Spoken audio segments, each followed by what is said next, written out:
Hi, this is Editor's Take. I'm Sakshi Batra and with me is Gaurav Chaudhary. He's the Deputy Executive Editor of Moneycontrol and we are here to discuss about India's trade data that was released by the government yesterday. Now, India's trade deficit has actually narrowed down to 7-month low in the month of September as well. Thanks a lot, Gaurav, for joining in. Now, first up, for the benefit of all our viewers, could you help us understand what does the trade picture look like when you talk about exports and imports of India? So it's not a very rosy picture. Okay. Trade exports have slumped, as also imports. And this has narrowed down the trade deficit. Ideally, usually under normal circumstances, if the trade deficit has narrowed down, it should be good news. But in this case, it's bad news. It's bad news because exports have fallen sharply, as well as imports. And falling imports is not a good sign because it reflects and indicates very weak economic activity within the domestic sector. And if you break down the disaggregated data of exports and imports, and this is merchandise trade we are talking about. We are not talking about invisibles like software, exports, etc.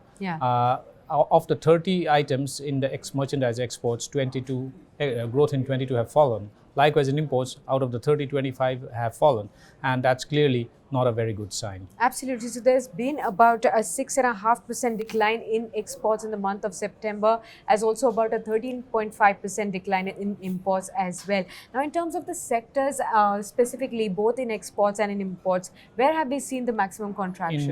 In most sectors, as I said, about 25 items in the import basket have seen their growth slump, and about 22 in the export basket.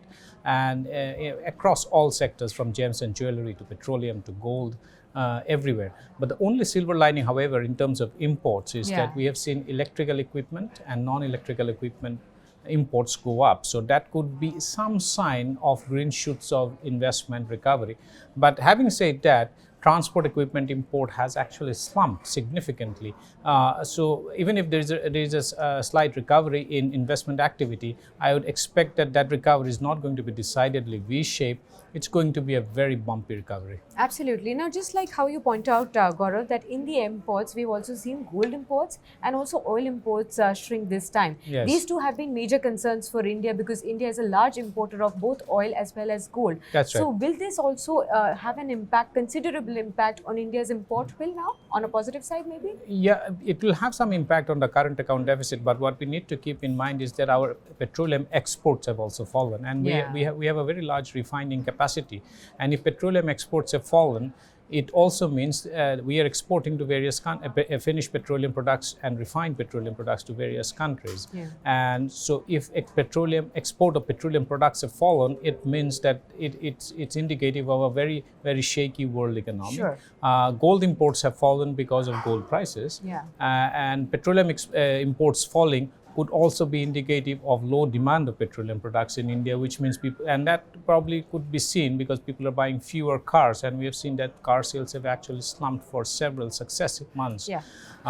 So that could be, and low petroleum imports or imports of petroleum products on the lower side could actually be as much a function of low domestic demand as it is a function of price. Absolutely. Just like how you also said that the major concern right now for us is that exports have fallen this time around. They have been in the negative zone for a second consecutive month as well. And we do know that overall economy, global economy is not in a very bright spot right now. There is lower trade demand as well, and which is why this is a major impact that we have seen in exports this time around. What is the outlook going forward? Is the government doing something to actually bring a spurt in exports as well? So there are certain things that the government probably needs to do, and one of these is to ease out, try and ensure India's the competitiveness of India's exporters in the world economy. If world trade is actually falling or shrinking or growing at a very slow pace, we need to find out a way where India's exports actually stand shoulder to shoulder, if not ahead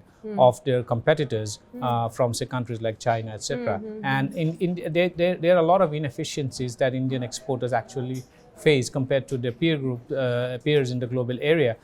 Say, for instance, their refund mechanism that affects their cash flow. So all those things need to be expedited, and we know for a fact that the trade scenario at the global level is not looking very rosy, going by the fact that the World Trade Organization has put out a revised estimate of world trade and the growth in world trade, and that has actually come down from next year. It's likely to be less than 2% growth, which is not a good sign. And if you have to compete, if India's exporters have to compete in this market, which is not growing at a very fast pace, in fact, its growth is slated to considerably slow down. There are the inefficiencies in the domestic in the functioning of the domestic market, and the conditions that exporters function domestically is going to be a key determinant on whether they can stay ahead of the global peers. Absolutely. I also wanted to ask you, recently we have seen talks between India and US on the trade front. We've also seen talks between India and China. We've also seen recently, very, very recently, that US and China have also started an agreement, with the phase 1 of the trade talks as well. Earlier, when there was a tiff between US and China, we were thinking that India would be a larger beneficiary of those things as well. But right now, where do we stand amid all these kind of talks? So what we now know is that probably the USTR, the US Trade Representative, is going to come to visit India in the next 2 weeks or so. So there is a very strong possibility of India and US actually signing a limited trade deal, which has been going on, negotiations for which has been going on for some time now.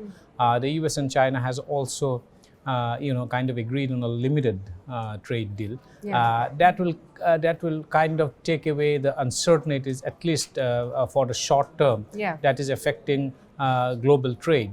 And also the negotiations on RCEP, which way it moves, is going to be very important for India. It can go either way, and if a hurriedly agreed upon RCEP deal that India decides to sign may actually cause more harm to the domestic industry and exporters than giving benefits to them. So those are things that the government is fully aware of, and that is why negotiations on RCEP has been extremely it has been extremely long and protracted, and because there are many issues that India will have to seek to ring fence, particularly the interests of the domestic exporters and traders. Absolutely. Thanks a lot, then, Gaurav, for sharing all that insight there. Well, the trade picture does not look very, very bright at this point in time, but we'll have to wait and see what the government really does, or what policy steps are really taken to bring a spurt in exports from here on as well, to improve the picture that is currently being seen as a very bleak picture as well. Thanks a lot for joining us in this edition of Editor's Take, and do stay logged on to moneycontrol.com for more news and updates. Thanks for watching.